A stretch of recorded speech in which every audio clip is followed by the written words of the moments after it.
Привет! В этом видео мы будем готовить сладкую карамель от кашля. Для этого понадобится ромашка. Я взял 1 столовую ложку ромашки и заварил в кипятке. Мята.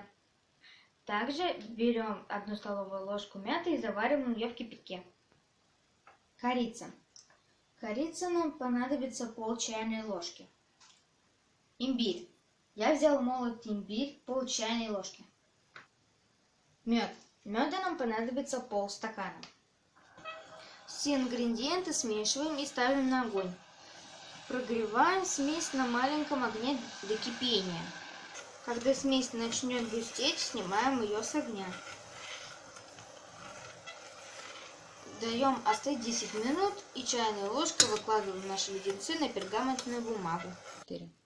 Вот таким образом мы выливаем нашу смесь. Чтобы леденцы не прилипали, мы заранее посыпали сахарной пудрой.